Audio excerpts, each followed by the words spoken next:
네, 성경 말씀 보겠습니다. 성경 말씀은 신약 성경 마태복음 제5장 38절에서 48절 말씀입니다. 마태복음 5장 38절에서 48절 말씀.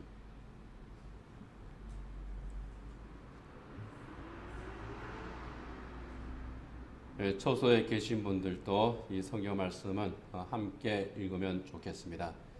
우리 함께 읽겠습니다. 하나님께서 주신 말씀입니다. 또 눈은 눈으로 이는 이로 갚으라 하였다는 것을 너희가 들었으나 나는 너희에게 이르노니 악한 자를 대적하지 말라. 누구든지 내 오른편 뺨을 치거든 왼편도 돌려대며 또 너를 고발하여 속옷을 가지고자 하는 자에게 겉옷까지도 가지게 하며 또 누구든지 너로 억지로 오리를 가게 하거든 그 사람과 심리를 동행하고 내게 구하는 자에게 주며 내게 꾸고자 하는 자에게 거절하지 말라. 또 내 이웃을 사랑하고 내 원수를 미워하라 하였다는 것을 너희가 들었으나 나는 너희에게 이르노니 너희 원수를 사랑하며 너희를 박해하는 자를 위하여 기도하라. 이같이 한즉 하늘에 계신 너희 아버지의 아들이 되리니 이는 하나님이 그 해를 악인과 선인에게 비추시며 비를 의로운 자와 불의한 자에게 내려 주심이라. 너희가 너희를 사랑하는 자를 사랑하면 무슨 상이 있으리요? 세리도 이같이 아니하느냐? 또 너희가 너희 형제에게만 무난하면 남보다 더하는 것이 무엇이냐?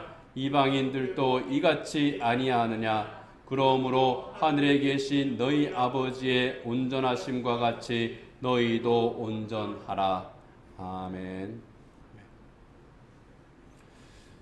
지금 한국 사회는 무서운 질병에 감염되어 있는 것 같습니다. 육신으로는 코로나19 바이러스라고 하는 무서운 전염병, 전 지구촌을 완전히 초토화시키고 있는 이 전염병에 감염되어 있습니다. 정신적으로는 편견과 혐오라고 하는 어쩌면은 더 무서운 전염병에 감염되어 있는 것 같습니다. 코로나 감염 초창기에는 신천지가 혐오의 대상이었습니다. 5월경에는 동성애자들이 또 혐오의 대상이었습니다. 지금은요, 기독교가 혐오의 대상이 되어 있습니다.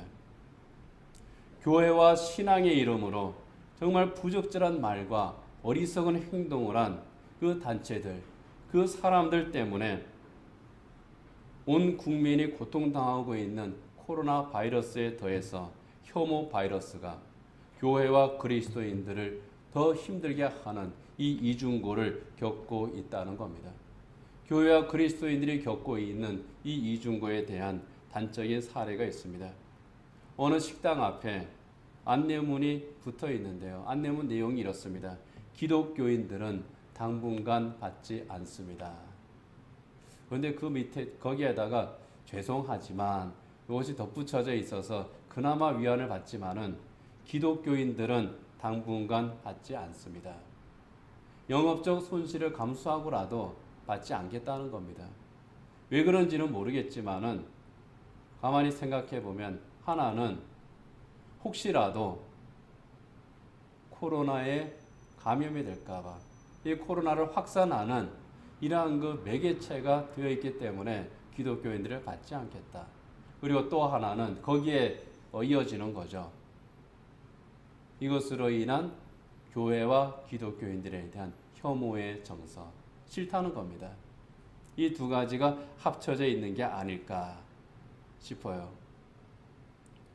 사람들은 교회를 비난합니다. 왜 그러느냐 하면서 비난을 합니다.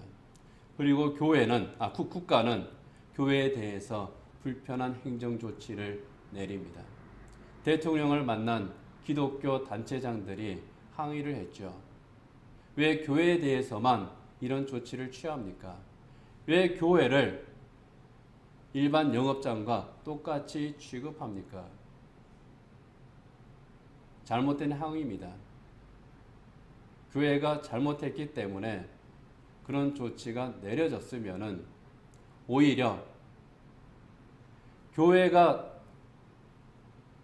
더 국가와 사회 안전을 위해서 교회가 더 힘써야 되는데 오히려 일반 영업장보다 더 못한 행동을 했으니 참 미안합니다.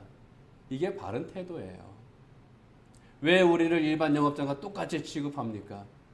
왜 카톨릭하고 불교는 모이는 것을 허락하면서 왜 교회만 모이지 않게 합니까? 모이지 못하게 합니까? 그런데 성당하고 절은 모이라고 해도 안 모이고 있습니다.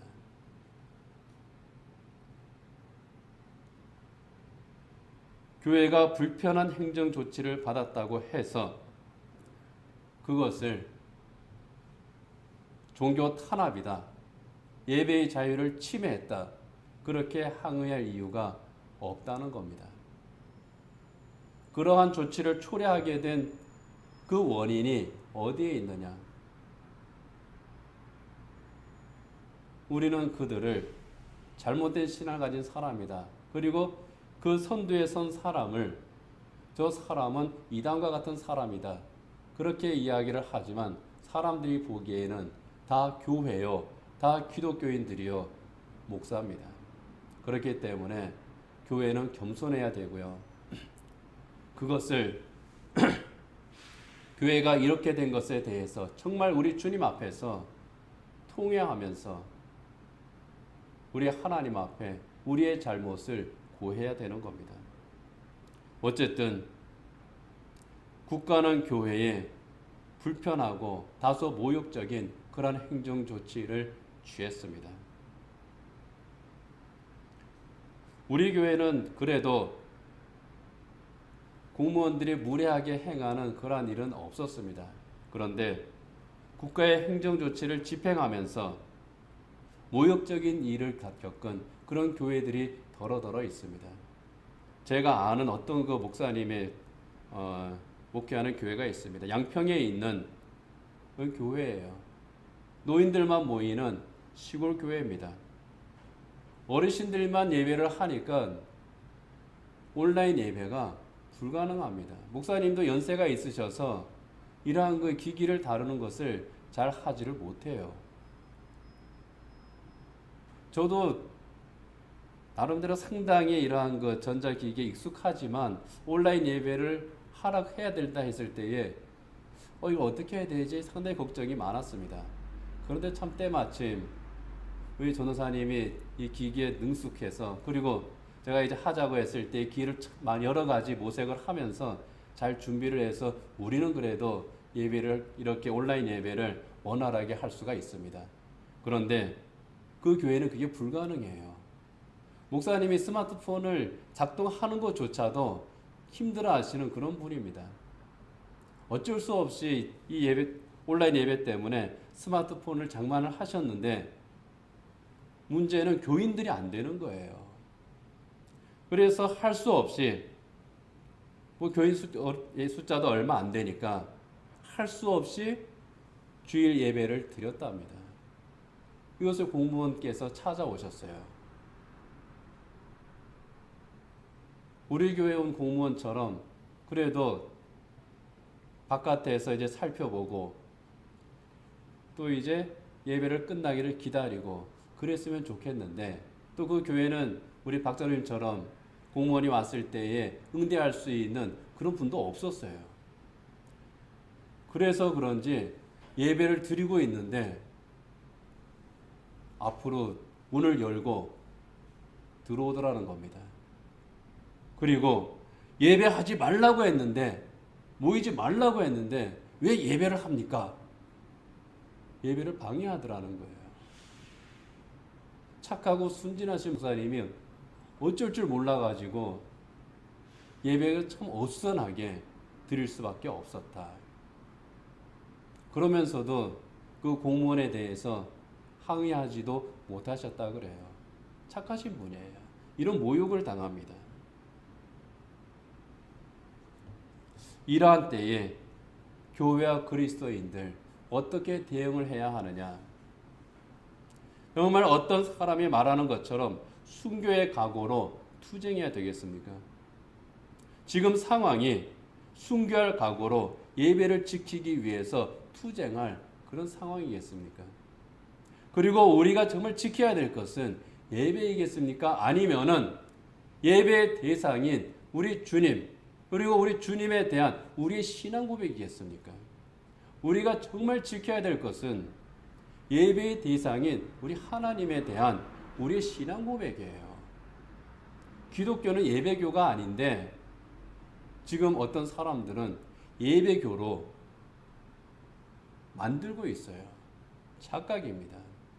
우리가 정말 지켜야 될 것, 이것이 무엇인지를 생각해야 되는 정말 귀한 그런 시간들입니다. 그리고 우리가 예배를 지키기 위해서 투쟁을 한다면, 우리의 신앙 고백을 지키기 위해서 투쟁을 한다면 어떻게 해야 되느냐? 교회와 그리스도인의 투쟁의 방법은 무엇이어야 하겠느냐? 정말 우리가 생각해야 될 것은 바로 그런 부분입니다. 광화문에 우르르 몰려가서 그곳에서 투쟁해야 되겠느냐? 어떤 것이 우리 하나님께서 기뻐하시는 방법이고 어떤 것이 교회와 그리스도인의 정당한 방법이냐 하는 겁니다. 그리스도인은요, 생각과 말과 행동의 표준, 기준, 그것은 언제나 예수 그리스도입니다. 예수님의 마음, 예수님의 생각, 예수님의 말씀, 예수님의 행동, 이것이 그리스도인의 길잡이인 거예요. 모든 그리스도인은 예수님의 제자잖아요. 제자가 뭡니까? 스승을 닮는 자예요. 예수님을 닮은 제자로서 우리가 어떻게 해야 되느냐? 이게 중요한 겁니다. 그렇기 때문에 오늘의 상황에서 그리스도인들은 어떻게 생각하고 어떻게 행동해야 될 것인지 정말 예수님의 말씀에 비추어서 선택하는, 어떻게 보면은 그 선택을 연습하는 그런 귀한 시간이기도 합니다. 진짜 박해가 올 때, 진짜 예수 믿지 못하게 하는 그런 상황이 올 때, 그때를 대비한 연습의 시간이기도 한 겁니다. 오늘 우리가 읽은 성경 말씀, 우리 예수님의 말씀은요, 악한 자를 대적하지 말라 하는 그 말씀으로 시작을 합니다. 오늘 38절 39절에 보면은 악한 자를 대적하지 또 눈은 눈으로 이는 이로 갚으라 했다는 것을 너희가 들었으나 나는 너희에게 이르노니 악한 자를 대적하지 말라. 눈을 눈으로 이는 이로 갚으라고 하는 것은요, 일종의 복수법입니다. 그런데 함무라비 법전에 나오는 것 같은 그런 그 복수의 의미와는 조금 결이 달라요. 많이 다릅니다. 눈은 눈으로 이는 이로 갚으라고 하는 것은 너가 주먹을 한 대 맞았으니 같이 주먹을 한 대 때려라. 상대방이 너의 팔을 부러뜨렸으니 너도 상대방의 팔을 부러뜨려라. 똑같이 보복하라고 하는 복수법, 보복법이 아닙니다. 이 율법의 의미는요, 공정한 재판에 초점이 맞춰 있는 겁니다. 누구든지 공정하게 재판을 받을 권리가 있다는 거예요. 그리고 그 재판에 나와서 증언하는 증인은 정직하게 증언을 해야 된다는 겁니다. 그리고 법의 집행은 공평해야 된다는 겁니다. 유전 무죄, 무전 유죄처럼 힘이 있는 자, 돈이 많은 자, 권력이 있는 자들은 법의 혜택을 받고 가진 것이 없는 자들은 오히려 법 때문에 더 힘들어지게 되는 그러한 일이 없어야 된다는 거예요. 이것이 구약의 율법에 나오는 눈은 눈으로 이는 이로 갚으라고 하는 이 배상법에 대한 그 기본 정신입니다. 그래서 이 법은요, 보복에 대한 법이 아니라 약자 보호법입니다. 개인적으로 자기 힘을 가지고 복수하고 탄압하라고 하는 것이 아니라 공정한 재판을 통해서 그 지은 죄에 대해 합당한 판결을 받으라. 그런데요, 율법의 이러한 본래의 의미는 사라지고요, 힘 있는 자가 약한 자를 괴롭히는 그런 악행에 이용이 되어버리고 말았습니다. 그래서 율법을 악용한 그런 사례들에 대한 그런 그 사례집이 있어요. 거기에 이제 보면은 이런 게 있습니다. 부자가, 권력에 있는 자가 자기 집에 있는 그 가축을 어떤 사람이 잘못해서 다리를 부러뜨렸어요. 그랬더니 그 사람을 잡아옵니다. 내 양의 다리가 부러졌으니 너는 팔을 부러뜨려야 되겠다. 왜? 눈에는 눈, 이에는 이니까요. 양의 다리가 부러졌으니 너는 팔이든 다리든 너도 부러져야 된다. 꼼짝 못하고 당하는 겁니다. 예수님께서는 그게 아니라는 거예요. 그런 배경에서 예수님께서 말씀하시는 겁니다. 악을 행하는 자들은 이 법을 악용해서 더 큰 악을 저지르지만은 그러한 악한 자라고 하더라도 너희들은 그렇게 똑같이 하면 안 된다.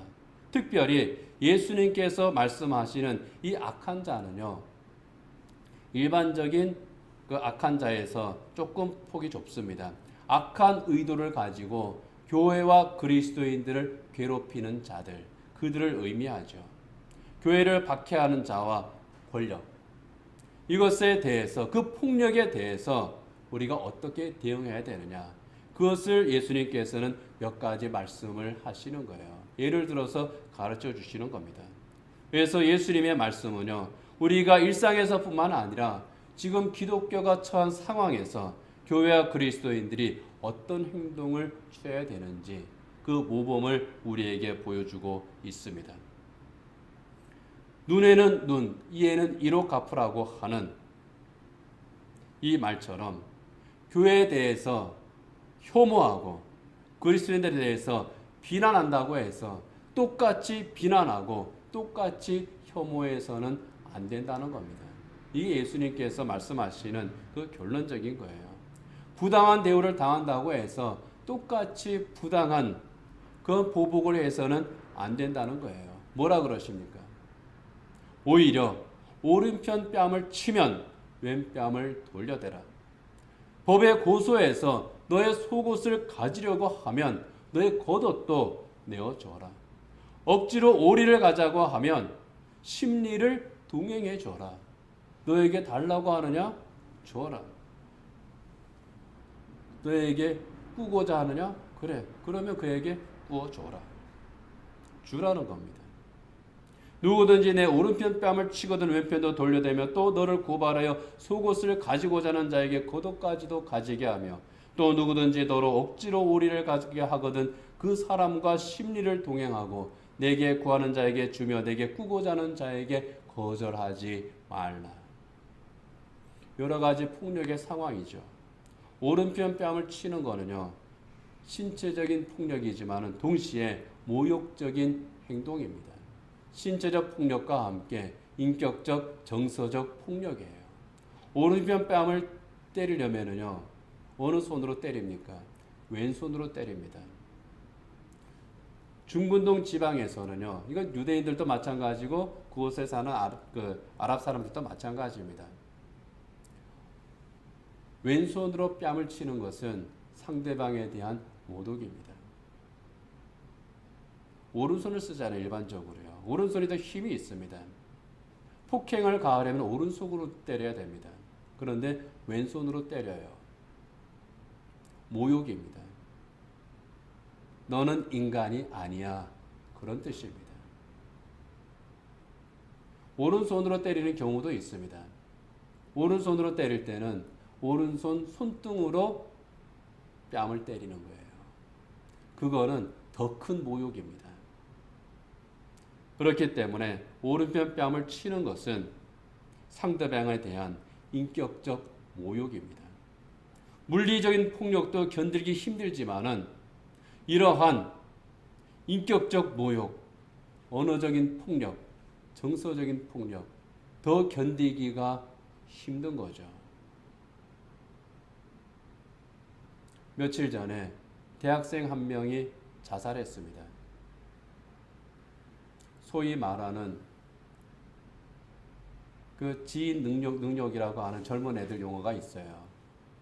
그러한 죄로 디지털 감옥이라고 하는 곳에 이 학생의 신상을 올리고 이 학생이 아주 그 나쁜 짓을 했다. 그렇게 올렸어요. 굉장히 모욕적인 그러한 글을 올리고 그리고 당시는 디지털 교도소에 수감이 됐습니다. 그것을 본 사람들이 이 학생을 비난하기 시작했습니다. 왜 이렇게 쓸데없는 짓에 사람들이 시간을 많이 쏟는지 모르겠어요. 전혀 알지도 못하는 사람들이 SNS를 통해서 비난합니다. 전화를 합니다. 카톡을 합니다. 이 친구가 나는 아니라고 아무리 이야기를 해도 되지를 않아요. 통하지 않습니다. 고민하는 가운데에 죽었어요. 심장마비로 이 청년이 죽었다고 하는데 경찰에서는 혹시 다른 이유가 있을까? 또 이제 부검하기로 했다고 그럽니다. 자살을 했다고 그래도 극심한 심리적 고통에 의해서 자살한 거고요. 심장마비로 죽었다고 해도 건강한 21살의 청년이 심장마비로 죽을 정도면 얼마나 고통스러웠을지. 이 청년을 찾아와서 주먹으로 친 사람 하나도 없어요. 경찰에 잡혀가지도 않았습니다. 그런데 그를 향해서 언어의 폭력을 가하는 거예요. 정서적인 폭력을 가하는 겁니다. 그의 인격을 모독하는 겁니다. 견디다 못해서 생을 놓아버린 겁니다. 무서운 거예요. 물리적인 폭력보다 인격적 폭력이 더 무섭습니다. 오른편 뺨을 치는 것은 그런 의미가 있습니다. 속옷을 빼앗기 위해서 고발하는 것은요, 합법적인 폭력입니다. 전문 용어로 하면 위력에 의한 합법적 폭력입니다. 힘 있는 자가 법을 이용해서 부당한 이득을 취하는 거예요. 뺏는 겁니다.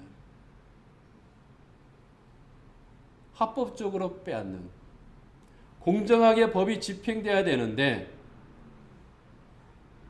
공정하게 법이 집행되지 않는 겁니다.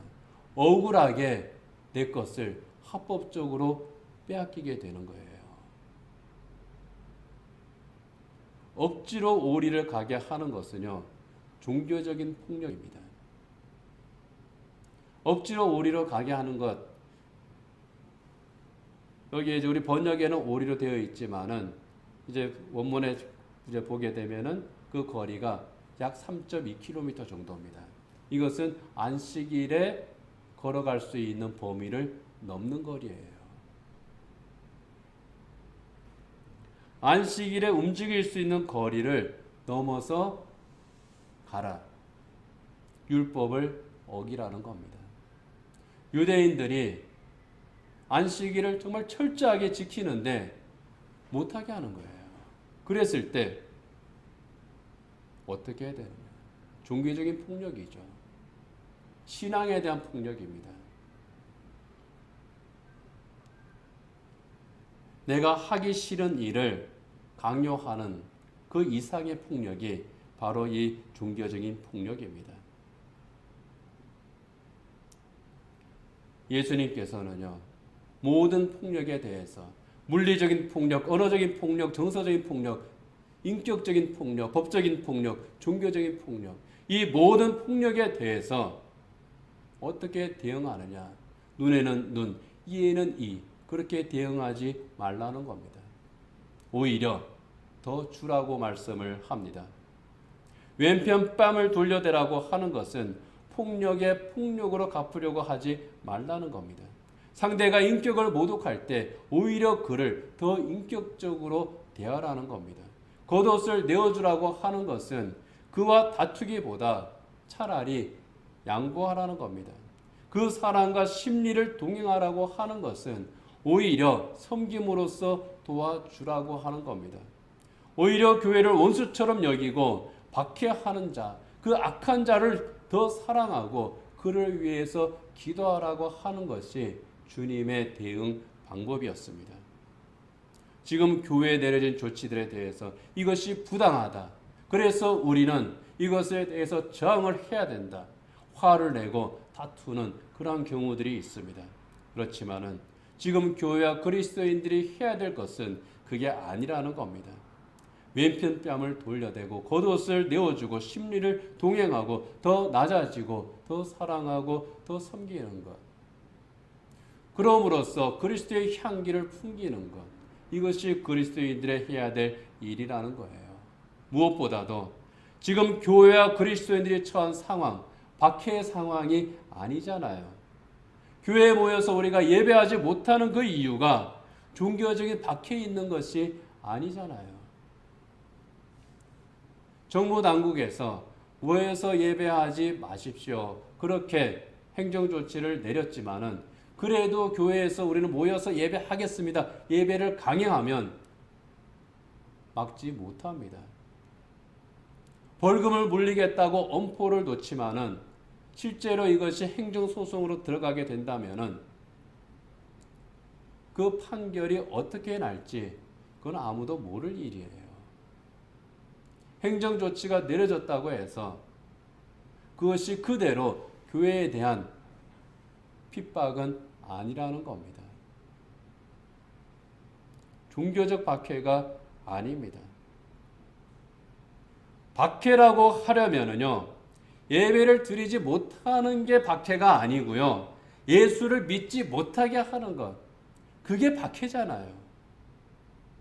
이슬람 국가에서 기독교를 버리고 강제 개종해라. 그렇지 않으면 너 모든 재산, 권리 다 빼앗아 버리겠다. 심지어 너의 목숨도 빼앗겠다.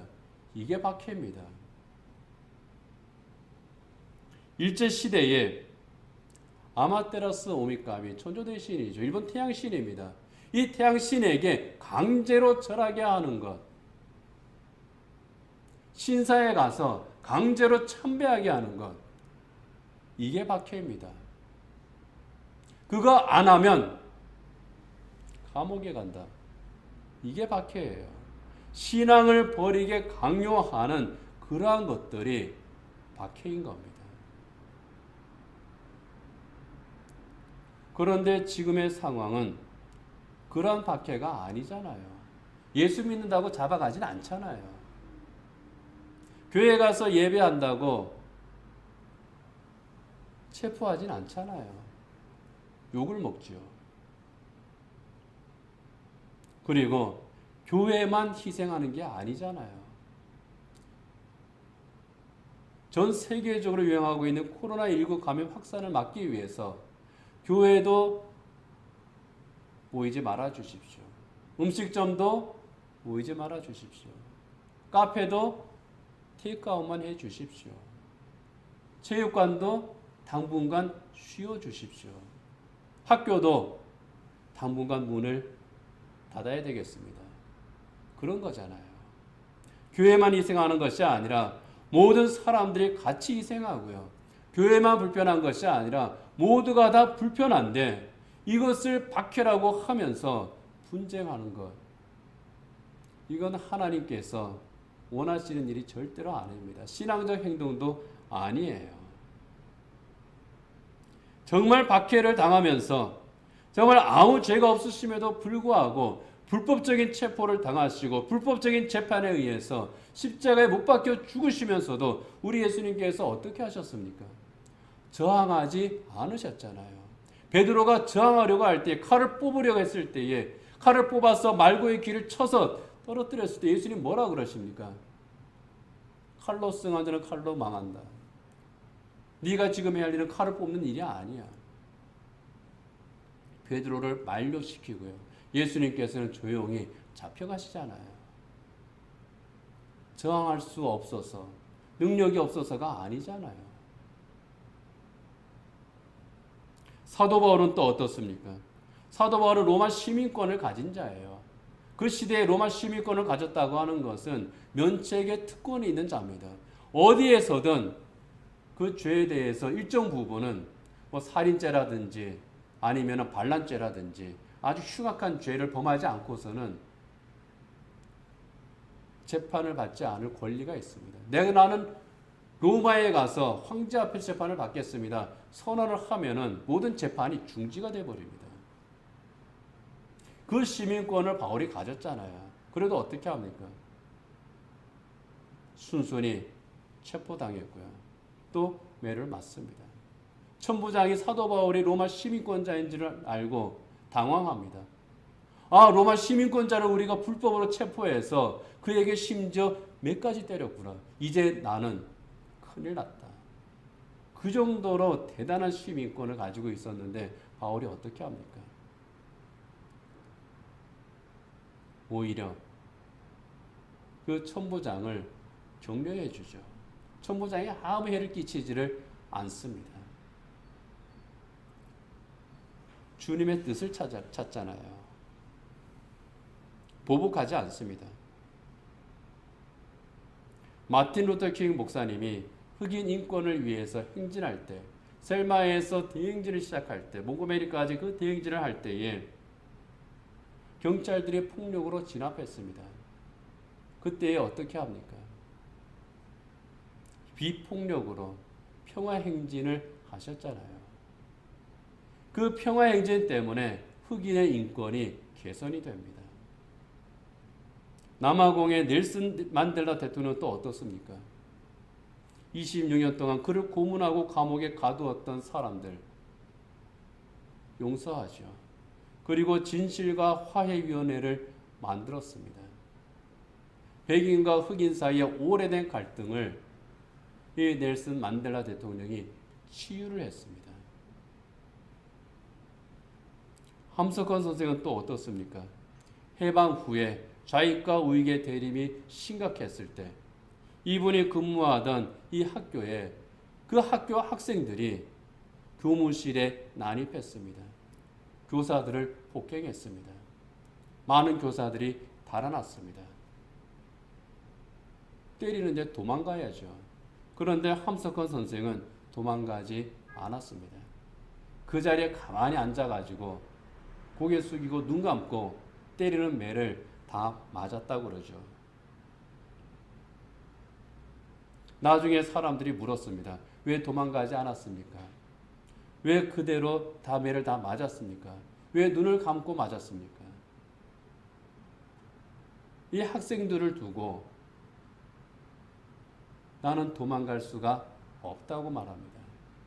그리고 그 학생들도 내 제자인데 만약에 누가 나를 때렸는지 알면 내가 혹시 그를 미워할 수 있을 것이고 그리고 때린 학생도 나를 볼 수가 있겠나.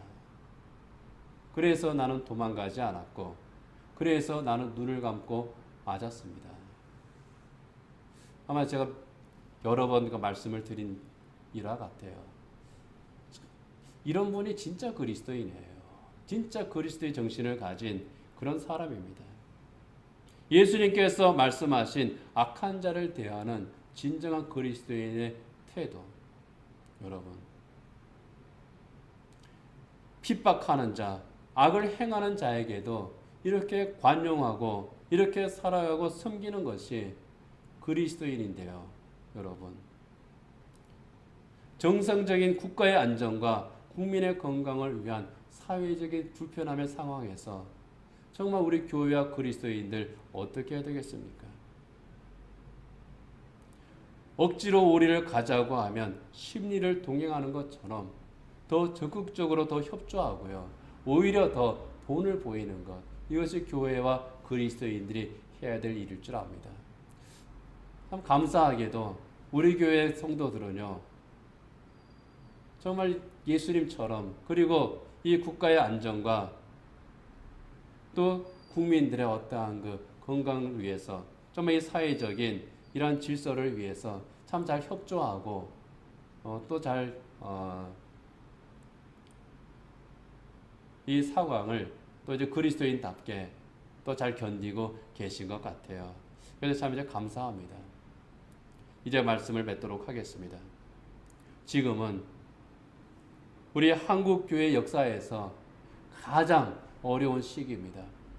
지금처럼 교회가 혐오의 대상이 되어 있던 때가 없습니다. 지난주에도 말씀드렸지만은 정말 지금처럼 비난을 받고 지금처럼 혐오스러운 그런 대상이 된 때 없어요. 그렇다고 해서 우리가 낙심해서는 안 되겠습니다. 그래도 하나님께서 이스라엘에 우상에 절하지 아니한 7,000명의 의인을 남겨주신 것처럼 정말 하나님 앞에 진정한 참된 신앙 고백을 가지고 살아가는 예수님을 닮기를 힘쓰는 그런 그리스도인들을 하나님께서 분명히 이 나라에 남겨두셨고 그리고 그들 가운데에 우리 교회도 분명히 속해 있음을 믿습니다. 그래서 그리스도인들 낙심할 것이 아니고요. 이럴 때일수록 더욱더 우리가 주님을 바라보고 주님을 묵상하고 그리고 주님께서 말씀하시는 이 삶의 원칙을 가지고 선한 삶으로 더 사랑하고 더 섬기고 더 기도함으로써 복음의 빛이 회복되도록 그렇게 힘을 써야 될 줄 믿습니다. 이것이 하나님의 자녀로서 이 시대를 살아가는 그리스도인의 삶인 줄 믿습니다. 그것이 교회를 향한 혐오의 바이러스를 퇴치하는 그런 길인 줄 믿습니다. 코로나 바이러스도요. 그리고 혐오 바이러스도요. 속히 퇴치되기를 정말 간절히 소망하고 정말 날마다 우리 하나님 앞에 기도합니다. 모든 것이 어렵고 정말 모든 것이 힘든 그런 때입니다. 우리 성도들이 정말 살아가는 그 삶의 현장이 얼마나 고단하고 얼마나 힘들지 정말 생각하면은 참 우리 성도들이 그 가운데에서도 잘 견뎌내고 있구나. 그 가운데 혹시 무슨 일이 있지는 아니할까. 정말 늘 그런 생각을 하게 됩니다. 이 힘든 때에 여러분, 우리 주님, 여러분과 늘 함께 하실 줄 믿습니다. 하나님께서 늘 도와줄 줄 믿습니다. 그 가운데에서 더욱 강건하고 더욱 복되게 살아가는 그리스도인들, 참 힘들지만은 우리 주님을 바라보고 주님의 뒤를 따라가는 그런 그리스도인들, 그리고 우리 성수교회가 되기를 주님의 이름으로 축복합니다. 기도하겠습니다. 하나님 아버지, 어렵고 힘든 때입니다. 교회가 칭송의 대상이 되어야 되는 교회가 오히려 혐오의 대상이 되어버렸습니다. 어둠을 밝히는 빛이 되어야 되는데 어둠에 오히려 먹혀버리고 말았습니다. 이러한 때를 살아갈 때에 저희들 어떻게 행동하는 것이 진정한 교회요, 진정한 그리스도인의 삶인지를 저희들이 깊이 묵상할 수 있기를 원합니다. 하나님, 낙심하지 않게 하여 주시옵시고 이럴 때일수록 더욱더 주님을 바라보며 우리 주의 뜻을 따라서 이 시대를 지혜롭게 살아갈 수 있는 그리스도인들이 되게 하여 주시옵소서. 어디에 있든지 우리 하나님께서 성도들을 지켜 보호하여 주옵소서. 예수님 이름으로 기도드립니다. 아멘.